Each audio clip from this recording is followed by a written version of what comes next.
So now I'm going to hand it off to Cachet Prescott. So Cachet is someone that we know personally as well as professionally. So it's a huge privilege to have her here with us leading the conversation today. So Cachet is a remote work inclusion strategist, and she has passion for the human side of business as well as the workplace. So not only is she a trained social scientist, she's also a certified HR professional. So her work interests combine human behavior, human potential, human relations, and so she's really focused on tackling organizational culture issues and removing barriers to intentional inclusion, cultural competence in business and work. So her topics of expertise include DEIB planning, communication, culture, leadership, and she's specifically committed to helping remote and distributed workforces develop and thrive. In addition to all of that, she's also a part-time psychology faculty member, and she's the creator, producer, and host of All Things Unlearned, which is a fabulous podcast. So I'm going to hand it off to Cachet. Hello, everybody, and I'm excited for our conversation. I'm excited for our panelists that are going to be joining us today to talk about a very important and timely topic, which of course is the reducing barriers and elevating BIPOC professionals in remote work. And as we're going through this conversation, I recognize that a lot of our audience may not necessarily identify as Black, Indigenous, or people of color. So one thing I want you all to keep in mind, one question I want you all to keep in mind that we hopefully may have some time to tackle in our breakout sessions is how you've been personally affected in some way, shape, or form when it comes to your remote work experience. Again, you may not identify as a BIPOC person, but what are some ways or some barriers that you faced yourself?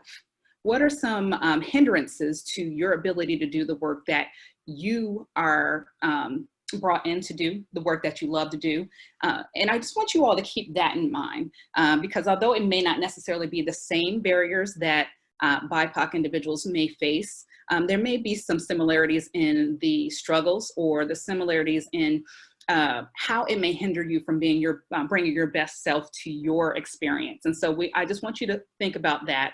And again, this is a question that we hopefully may have time to tackle in our breakout sessions or maybe in our Q&A. But also, as you're thinking about the potential barriers, I came across some information because as a social scientist, the stuff that really interests me are the things that are related to the social and psychological side of the remote work experience. And I came across a few articles that talked about how BIPOC students are being affected as they're coming out of colleges and universities, what this is doing for them. And some of the issues that they have faced include the digital divide. And that is just the conversation about the access to technology that will help them to be effective in the workplace, and also the access to just space, just physical space. Oftentimes, students aren't necessarily going off and moving on their own. A lot of students may be going back home, and when they're going back to their homes, they are in spaces that may have a number of people that are there. And this is especially true for Black and Hispanic students that have family members that may be in their space. And so they may not have a physical space to do the work that they're trying to do, and that can serve as a hindrance. They may not have just a quiet space to do the work that they've been hired to do. And things like this are things that aren't necessarily considered, but they can affect the psyche of the employer or the employee and their ability to get their jobs done in an effective capacity. Also, just limited bandwidth. If you have a household that has a number of people, and I know many of us have experienced that as an effect of COVID and the pandemic, but if you have a household that has a number of people, there may be a number of people vying for that bandwidth, and it can affect your ability to show up in the way that you want to show up. Another consideration for people of color or students of color when it comes to virtual work is that the students of color just don't feel prepared to do virtual work. They also have the added stress of just lack of psychological safety. And that may show up in a few different ways. So one way is that it affects their ability to code switch. And code switching, if you're familiar with that, is just depending on your environment, showing up in different capacities, showing up in how you may speak or how you may approach people or how you may interact with people. And that's something that people of color have to face oftentimes. And so when you're trying to do this virtually, that's a challenge because you have the benefit face-to-face in trying to figure out corporate culture and how to do things and how to interact. With a remote corporate culture, that changes the game. And so it's harder to navigate that for them. And also, there's the issue of remaining or feeling as if they're continuously unseen, unheard, invisible, which is something that people of color struggle with in general in a traditional workplace. And we're seeing some evidence of that continuing in the virtual workplace as well. I saw an article where a few individuals talk about the fact that although there's the opportunity now to equally distribute work, it's not happening. The focus is more so on taking shortcuts, and this is exacerbating the problem. So these were just going to be a part of the conversation that we're going to have today with our panelists. And I won't take up any more time because I can't wait to hear the things they have to say. So let me go ahead and introduce them to you. So first, our first panelist is Janice Chaka, and she is the CEO of Introvert Media Lab, where she helps introvert leaders grow their brand and get hired without overwhelm. She has over 15 years experience in international HR, and Janice hosts the podcast, The Traveling Introvert, where she talks about running businesses, traveling, less so now, of course, and being an introvert. And as a fellow introvert, I am all about this. And our next panelist is Kaleem Clarkson, and he's the Chief Operating Officer of Blend Me Incorporated, a consultancy that helps organizations improve the remote employee experience from onboarding to offboarding. With nearly 20 years of event planning and strategic operations experience, Mr. Clarkson's passions revolve around helping others create a plan that inspires and motivates their employees to make connections and build meaningful relationships. And we all know the importance of that in the remote work world. And last, but of course not least, we have Chanell Alexander, who's a freelance writer, and she lives in Louisiana and commonly writes about business management tips, digital marketing, and video game entertainment trends. She's also the owner of Chanell Alex Writes, a content writing company that offers content creation services for small to mid-sized level businesses. And so I am so excited to hear their points of view on this conversation. Before we jump into that conversation, though, we have a quick poll that we would love for you all to just participate in really quickly. And it should have popped up for you. So the question that we're asking is, at your respective organizations, do you have BIPOC resource groups in your organization?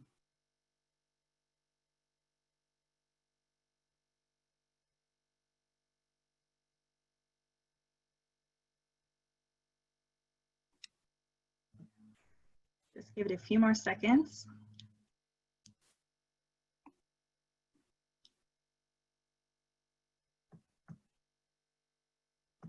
All right, and thank you all for participating in that. And so as you can see, here are the results. So generally speaking, most organizations are, whether they're remote or wherever your organization is, 63% of you all replied no. And, some are not sure, but this is the case at a lot of organizations, and particularly in remote workplaces and spaces. And so this is something for us to keep in mind as we're going through this conversation. So if you all have any questions, please feel free to submit them for our Q&A and for our panelists to answer at some point as well. And so without further ado, we're going to go ahead and transition into a few questions for them. So the first question I have is, what strategies are, what are strategies for elevating BIPOC professionals in remote work? And this question is first for Kaleem. So Kaleem, how can the remote employee experience be designed to ensure the success for BIPOC professionals? Okay, great question. First, Cachet, thank you very much for leading us. Great intro. So Everyone give a virtual high five. Appreciate that. So the first thing I do want to say is that this is a struggle. This is a battle. So there's really like, you can't ensure success. I mean, like you can't be positive everything is going to work out, but that's not going to stop us from trying and doing better. And it's also kind of a situation where it's, you know, my previous life in faculty development, there's a lot of things about lifelong learning. So it's a perpetual process that continues. You gotta keep working. But the theme of what I'm going to talk about briefly is, it's kind of a funny joke, but it comes out very simple. Just ask us first. And what that means is that means reaching out to a population that's impacted. Obviously, we're talking about BIPOC professionals right now, but this could work for any type of maybe natural disaster, such as the wildfires. Maybe you want to, you know, send out some sort of response based on that. Before you do those things, just ask us first. Ask the population that's impacted. And that survey was very surprising, actually, and about employee resource groups. And employee resource groups are just such a great opportunity to provide feedback for that population. What I've kind of heard recently, it's in these groups, it's more of a counseling culture. It's an opportunity for people to become educated, then have conversations. I like this phrase of education, conversation, then action. And that's what these employee resource groups are for. One great example of an employee resource group at Dell Technologies, my brother Hampton Clarkson, he's a senior sales training advisor there. They have what they call the Black Networking Alliance, and they meet and they talk about issues. They talk about challenges that they're having and how to navigate, how to code switch, and whether they should have to code switch. So they have the opportunity to meet together and just have these discussions and then report back to leadership. And you know, Michael Dell has actually responded to some of these groups. Dell actually has 13 different employee resource groups with over 37,000 employees that participate in that. So, you know, just kind of, you know, re-emphasizing how important it is, you have to be able to provide opportunities for people to speak. You have to provide opportunities for people to elevate their voices. And then kind of like the last thing I'd like to really comment about that is, you know, all of us have been doing some, and I'm saying when I say us, I'm talking about BIPOC professionals, we've all had to do some sort of code switching or some sort of adjusting, or so we know we don't need to be educated, you know. And I feel like a lot of times, and you know, I can understand how an employee resource group could, you know, you may feel like, oh, well, I don't want to invade their space. And that's a very common phrase that we're hearing right now. I don't want to invade your space. That's a space for you and your people. Well, actually, no, allies. None of this works without allies. None of this works without people being educated. I don't need to be educated. Like, I know how it feels. I mean, of course, I can always learn more. But without having allies participate and without having allies in those groups, we can't all grow, because again, it's a counseling culture. You need to educate, have conversations, and take action. But I will say this, allies, please come to these groups. Please don't feel like you can't participate because you do not identify as a BIPOC professional. But when you come to these groups, be a listener. Listen. Be a part of the conversation. Maybe take a step back and let someone else lead the conversation. And I would say that to me, employee resource groups, and obviously surveys and interviews and stuff like that. But I think the most important part is just having a place to speak. Thank you so much for that, Kaleem. And Janice, quick question for you related to this. How can you make your company known to BIPOC candidates? I'm going to semi-jump onto what Kaleem said. One of the things that there's some companies, people here that are saying that their organizations are small and they don't want to put the burden on their staff who happen to be BIPOC. Link up with other organizations. There's nothing stopping you from getting information from other organizations, finding out what they're doing, how they're doing, and building that up, because of the fact that you get more people involved and therefore you will naturally get known. It's almost like a referral system in a way. Just like you would do for marketing, just like you would do for anything else, figuring out how that works and how many other organizations that you can meet with is a plus point. But also, as far as the making your company known to BIPOC individuals, it is a long-term plan. This is not one thing that's going to fix everything. You've got to try and test and see what works. But generally, make sure that you are going to places where BIPOC people go for support. That be centers, communities, churches, forums, talent incubators, anywhere like that where they go for support. Go and work with them. Don't go and take over. Go and work with them, and then you will find that your organization will be highlighted more. Engage in activities that support diversity and inclusivity, but remember, it is a long-term plan and one size does not fit all. Thank you so much, Janice. And I know our time is going fast, but I want to quickly ask you all one more thing related to this. So what resources do you think are needed to elevate BIPOC professionals, or what actions can participants actually take in elevating BIPOC professionals?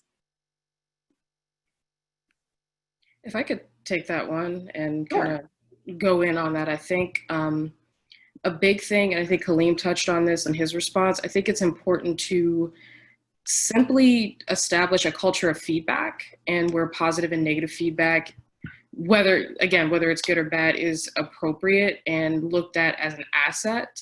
I think a lot of times, and I think all of us, regardless of our racial background, know that in certain environments it may feel a little pressure to talk about things that may not be favorable in the workplace. And I think all workplaces right now have to kind of reconcile with how do we create an environment where people feel comfortable speaking about things that may be a problem, and looking at it as a way to improve instead of as a way of critique or attack. How do we, the train is running and it may not be running the way we want it to. How do we stop that movement and start fixing things instead of letting the train run while broken and continue to go? So that would just be my input.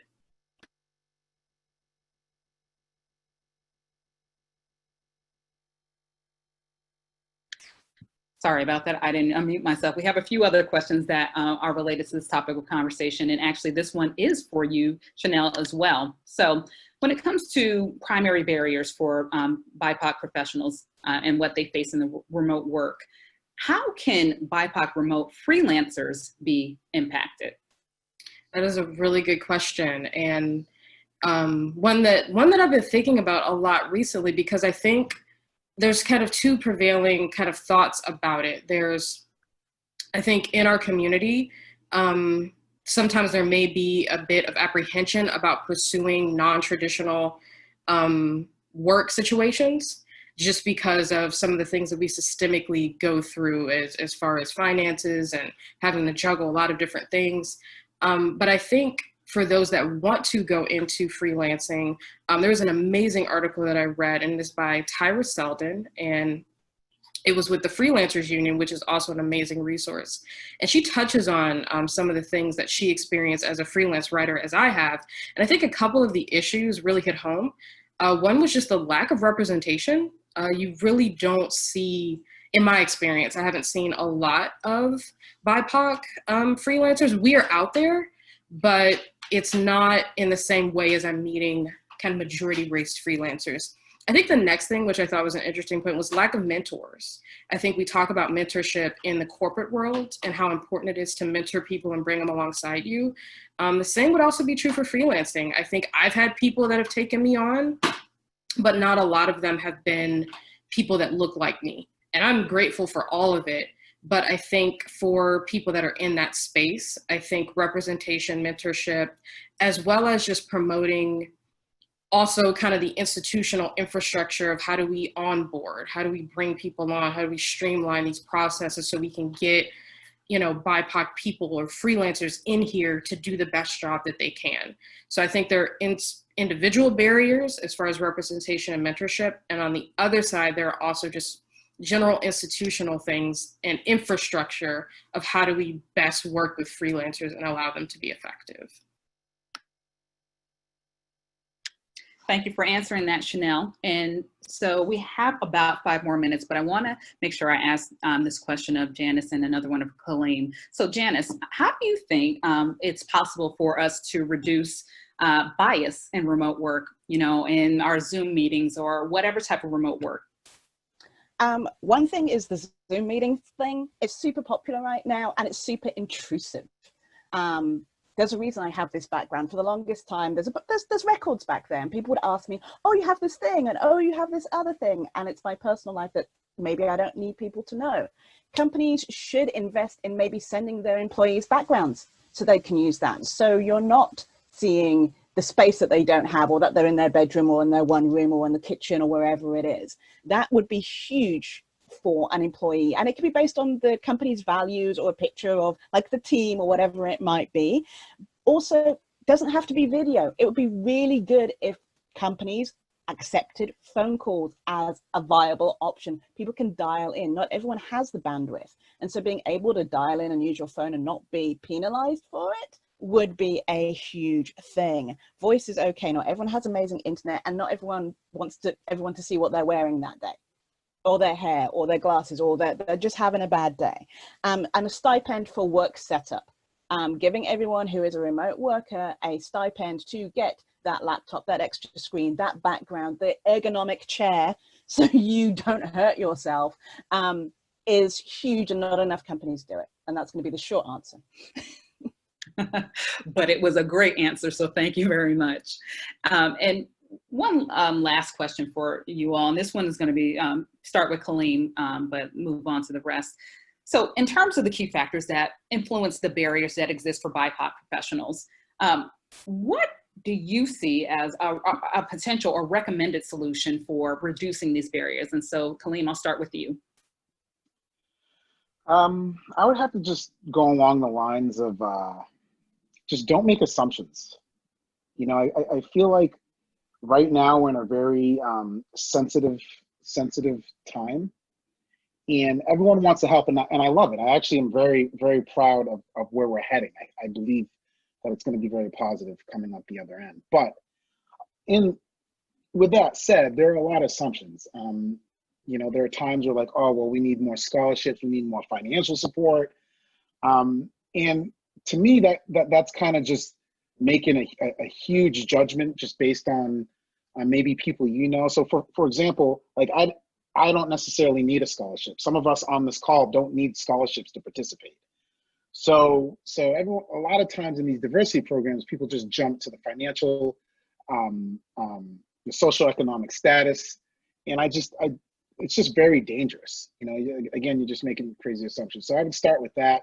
And then the other thing is you know, something that I personally experience is we all learn a little bit differently. So for example, standardized, like I'm thinking about like coding, for example, like there are certain best practices for doing X, right? Well, if you can still get to Y without doing X, and it's just not fitting in that framework, there can be a lot of frustration with employees. And within the first 90 days, generally people know whether they're going to leave your organization or not. So I'd also follow that up with invest in training, invest in onboarding, and just make sure, yeah, I did that. Just make sure that you have to have all the resources available for people to do their job successfully. Thank you. And Chanell, what are your thoughts on this? Sure. I think diversity has become a little bit of a trigger word, I think, in some respects. And I get it. There's a lot of complex feelings around it. But I think when we talk about diversity, we also need to think about the impact of making it a priority. We're talking about diversity, and I think diversity programs, I think we need to remember that when you're bringing people on that are from different backgrounds, whether they're BIPOC or whether they're from another community, they're also bringing with them a diversity of ideas. So it's not just about filling a quota or trying to, you know, well, we want these many people from this community. It's also about understanding that you want your company to represent and look like the people that you're serving. You want to show that, hey, We care about our customers because we also want to have people on our staff that look like you. I know when I go to different company websites and stuff, because I do that now, it's interesting to see what the makeup is and who's there. And it affects the marketing, the branding. It just affects all aspects of how the company runs and looks to us. So I just think just to remember that when you're hiring people from different backgrounds, you're also getting different ideas as well, and representation for your customers. Thank you. And Janice, we only have another minute or so, but is there anything you wanted to add to this part of the conversation? No, I think everything's been said that is good, and I am not going to muddy the waters. All right. So we are done with this part of our conversation, the panelist part of our conversation. Katie, are we going to go ahead and move into the breakout sessions, or do we have time for the Q&A right now, or we're going to put wait. We do, and I can share my screen if that's easier, so that way you can read the questions that came through. We'll take a couple. All right, sounds good. That is probably very helpful. Okay, so you guys have a lot of questions, which is great. That's the whole point of this. So let's go ahead and start with the first question. So what kind of shortcuts are being taken instead of distributing work evenly?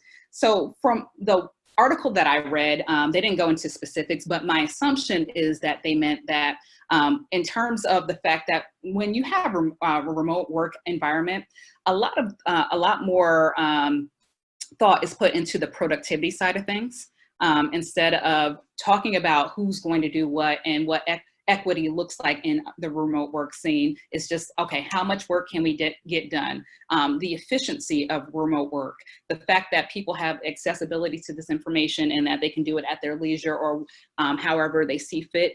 Oftentimes the focus is more so put on productivity as opposed to the cultural side of things, or again, the diversity, equity, inclusion, belonging side of things. So that's what I assume for what they said in this particular article that I read.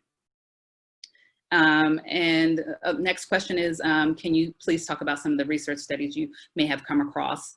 And I'm not sure what specifically what you're referring to, and I assume it's related to DEIB in the remote workforce.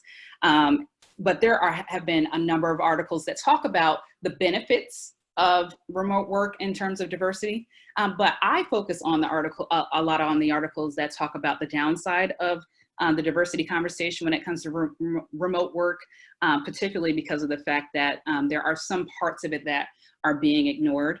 And so I know I don't have a lot of time to really kind of talk about that at this point in time, but whoever asked the question, I would, love to touch bases with you offline and to, let you know a bit more about that.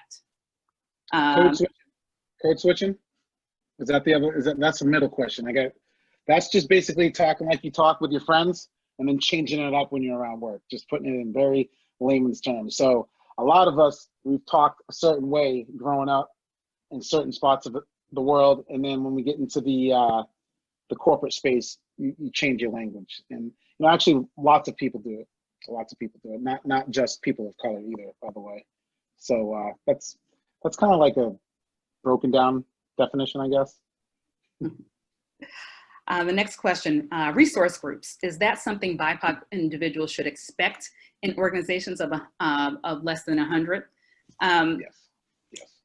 It does make it tougher when you do have a smaller organization. And I don't want to I have the takeover spirit here. So do any of the other panelists want to jump in on this one? I have my perspective, but we also have 3 other individuals that can also speak to this as well. With what I said, yes, it should be expected because you can collaborate with other organizations. So it doesn't have to be specific to your organization. It could just be a collab of 5 organizations that happen to have 50 people each. As long as you have somewhere to go, somewhere to look, someone to talk to about stuff, yes, it should be expected. And if it isn't, start one. Okay. All right, I will move on to the next question. Do you have a resource that you have seen that measures the DEIB efforts within remote organizations? Some type of rating scale where organizations can be evaluated along a continuum, possibly. I have not come across a specific tool thus far, but it's not to say that it doesn't exist. Have any of you come across something that might be applicable or helpful in this capacity?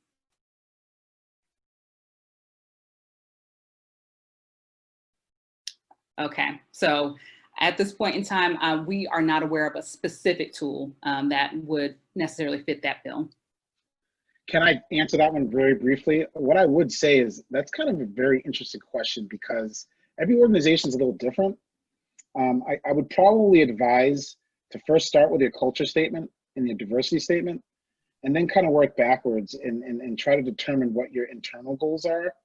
You know, just having some sort of, it makes me a little uncomfortable talking about, you know, some sort of rating scale where organizations can be evaluated, because again, I think it was Janice who said this, it's not a check the box, I'm sorry, Chanell, it's not a check the box, it's actually a business strategy. Like don't be the corn pops company, you know, like use diversity to your business advantage. So I wouldn't be very comfortable using some sort of generic measurement tool to measure diversity in my company. Anyone else have thoughts on that? I completely do agree with you in the fact that it really is specific to each of the organizations, what measurement or what the most effective measurement method is going to be for your DEIB efforts. Okay, any other comments before we move on to the next one? All right, so we answered the question about code switching. The next question is there a way to set up, okay, I think this is similar to the question that we just answered above about the resource groups, because again, with smaller organizations, there will be a lot of burden put on the individuals in that organization who are often busy with other things. But as Janice mentioned, utilizing your resources, creating strategic partnerships with other organizations to create this space for diversity councils or diversity groups or employee resource groups is an effective way to kind of tackle that one. One thing on employee resource groups that we did not mention, do not make it in addition to their work. Like that is one of the biggest frustrations I've ever had, because some of these employee resource groups spit out unbelievable reporting, unbelievable data, great strategic, you know, mission and direction. But a lot of times, especially in companies where, you know, you're doing maybe billable hours and development companies, you have to do that in addition to your job. Like, I kind of feel like it's kind of like, yeah, we really care, but you got to work and do that. Sure. No, absolutely not. You get paid to be on these groups because we just talked about the value that having diversity for your organization provides. So do not offer in addition to employee resource groups. It has to be compensated.